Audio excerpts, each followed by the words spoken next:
What's good, everybody, and welcome back to my channel, Smoking and Grilling with me, AB.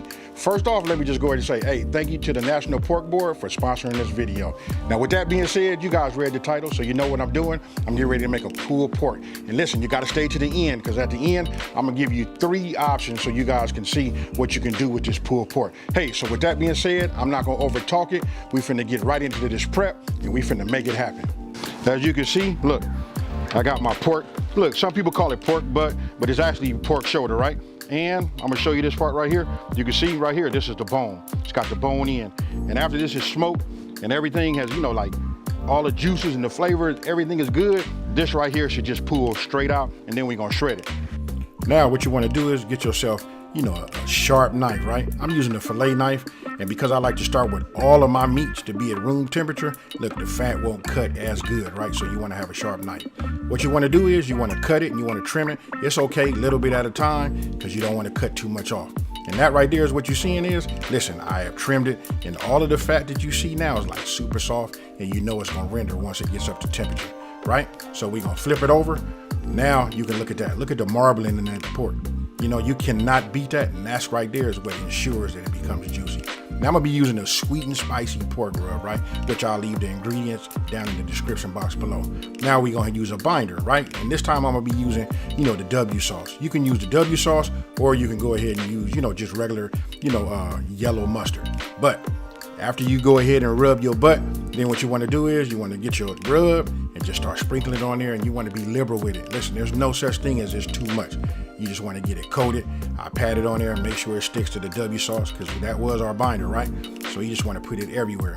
And listen, one of the things that I love about pork is the fact that whatever rub or even a marinade you use, listen, it soaks deep into the meat and it just absorbs that flavor. And then when you take it and put it outside on a grill, or you put it on a smoker, listen, it cannot be beat. Now, once you flip it over, all you gotta do is repeat. And that's what it should look like right there. You guys gotta tell me right now, isn't that fire? Look at that. Listen, nicely rubbed. You can see that bone on that side. It's just, hey, that's what we're looking for right there.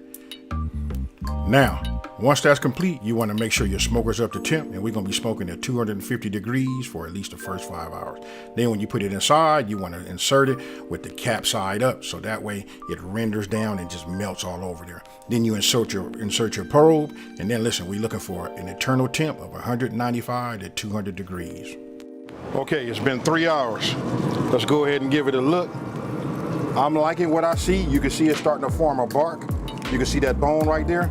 Listen, I'm not gonna do nothing that's nice and moist. The bark is forming. I'm gonna go ahead and close it so the temperature can come back up, and we just gonna continue to go ahead and give it a cook. And remember, we're not cooking by time, we're cooking by an eternal temperature. Now, this is what it looked like after 5 hours, right? The cap had split. I like the way the bark looked, and then the internal temp was 160 degrees. So what I did was I took it off, I wrapped it in foil, reinserted my probe, and then I continued to cook it till I reached 197 degrees. You'll see it just went off right there. We got 197 internal. Now it's time to go ahead and take it off. We're gonna take it inside. We're gonna let it rest for about 30 minutes. Hey, look right there. Listen, pro tip, make sure you got a pot holder, because listen, those probes are hot. Okay, so check it out. You guys just seen me take it off. It was what? We saw 190, 97-ish. That's good. Because listen, we want to get to 200, right? Actually, 205 is the sweet spot. So what I did was I brought it inside. I went ahead and covered it. You can see I just went ahead and put like a towel over the top. I'm gonna let it, cool down, nice and gradual. And then we're gonna take a look at it in 30 minutes. We're gonna open it up, and then we're gonna go ahead and shred. Okay, now look, it's been 30 minutes, right? We gradually let the temperature come down. So be careful when you open this too, because it's still kind of hot and that steam can burn you. Now you can see all that pullback and how the bone is trying to come out on its own. Right here, that lets you know it's done right. So now I just cleared a little bit of this meat, and look at this right here. Look how clean that bone is. That's what you want. And again, man, you can't get that with nothing else but this pork shoulder. Now, if you look right here, you can see the color. That's how that smoke penetrates the meat. And this is what I'm trying to tell you guys. Listen, pork is so good at absorbing the flavors from the grill and your rub. Look at that. You see that pink? That's that deep penetration that you get. Now, what I'm doing is I'm just taking those, like big chunks or whatever. I put them in the pan, and then I shred them with them 2 forks. Now, That's what it looks like. There's no color correction. You guys can just see, you see that pink right there? Ooh-wee, that's the flavor. And you can just see right here are a couple examples of what you can do. You can see that, you know, I made a barbecue pulled pork baked potato, right? Sour cream, you know, and everything on there. I did a sandwich, and then I put some right there, because listen, I think I am gonna go ahead and make myself at least, you know, a small dish of enchiladas. Okay, so let's go over a little recap, right? So we didn't cook by time, we cooked by internal temp.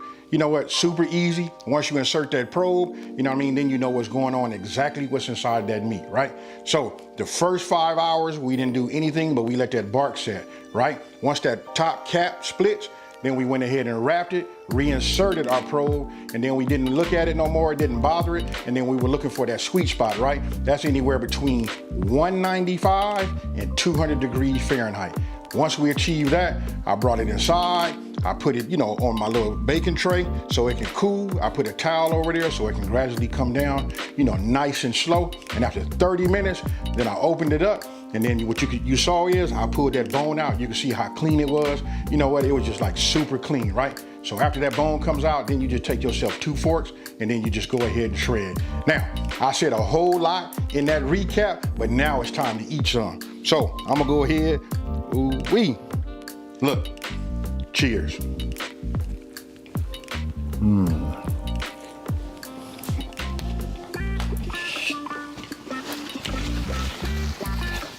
And not to mention that it's budget friendly. Listen, it renders a lot of meat, right?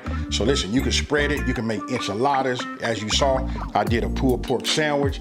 I did a baked potato. You can make enchiladas. Listen, we only limited to what we can do with a pork shoulder by, you know, what we can think of. So let me just say this again. Thank you to the National Pork Board for sponsoring this video. And with that being said, you guys, I'm out of here. Peace.